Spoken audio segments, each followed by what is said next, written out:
Bonjour mes élèves, dans ce vidéo-là, on va apprendre comment on peut calculer la quatrième proportionnelle. Mais d'abord, je vous demande de prendre vos cahiers de brouillon et de résoudre cet exercice. Donc voilà la collection. Donc pour le premier tableau, donc comme vous savez d'après l'exercice, donc ce tableau-là vérifie une relation de proportionnalité. Et notre remarque, c'est que ce tableau-là contient 4 cases. Donc, comme je vous ai dit, puisque ce tableau vérifie une relation de proportionnalité, donc je peux prendre les nombres de la première ligne et on va les diviser par les nombres de la deuxième ligne. Vous pouvez faire l'inverse. Donc, si on fait ceci, donc 2x plus 1 sur 3 égale 5 sur 7. Donc, ici, on a une égalité entre deux nombres rationnels et on va chercher la valeur de x. Donc, ici, vous avez deux choix. Soit d'utiliser la relation de 3 ou bien la relation de croix. Donc, moi, je préfère dans ce cas-là d'utiliser la relation de croix. Donc, qu'est-ce que c'est que la relation de croix? Donc, c'est de multiplier les extrémités entre eux et les milieux entre eux. Qu'est-ce que ça veut dire les extrémités et les milieux? Les extrémités, ce sont 2x plus 1 et 7 et les milieux sont 3 et 5. Si on fait ceci, on aura cette égalité. 7 fois, entre parenthèses, 2x plus 1 égale 3 fois 5. Donc, ici, on a une équation du premier degré à une seule inconnue, c'est x.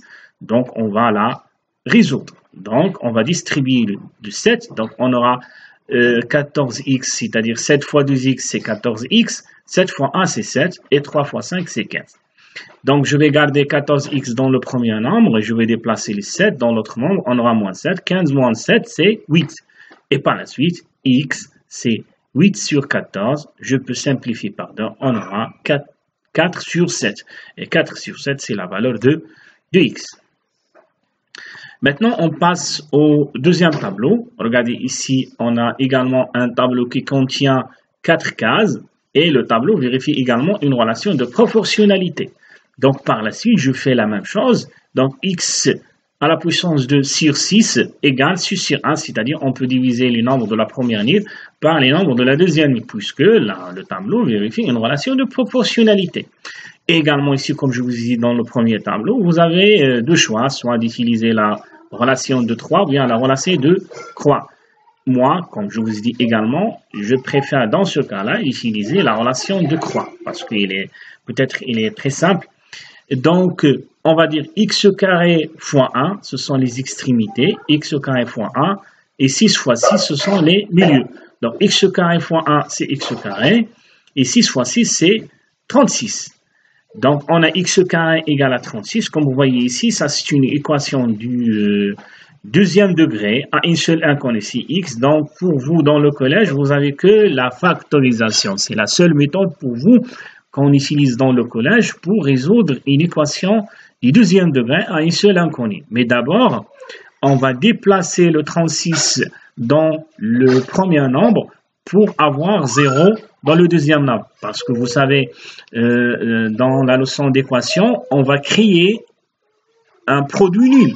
Et donc, pour créer un produit nul, d'abord, il faut vider le deuxième membre, c'est-à-dire de déplacer le 36 dans le premier nombre.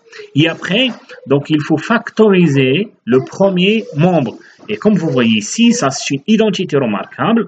Donc, si je factorise x carré moins 36, le 36, c'est 6 à la puissance 2, c'est-à-dire on a la forme de l'identité remarquable numéro 3. Donc, sa factorisation nous donne x plus 3, facteur x moins, plutôt x plus 6, facteur de x moins 6 qui est égal à 0. Regardez maintenant, on a un produit nul. Et d'après la règle, si on a un produit nul, l'un de ces facteurs égale à 0, c'est-à-dire x plus 6 égale à 0 ou x moins 6 égale à 0. Et maintenant, regardez, on a deux équations du premier degré à une seule inconnue. Donc, la première, x, ça va être égal à moins 6. Je vais déplacer le plus 6 dans l'autre membre, on aura moins 6. Dans la deuxième, je vais déplacer le moins 6 dans l'autre membre, on aura 6. Et par la suite, les valeurs possibles de x sont x et moins. Les valeurs possibles de x sont 6 et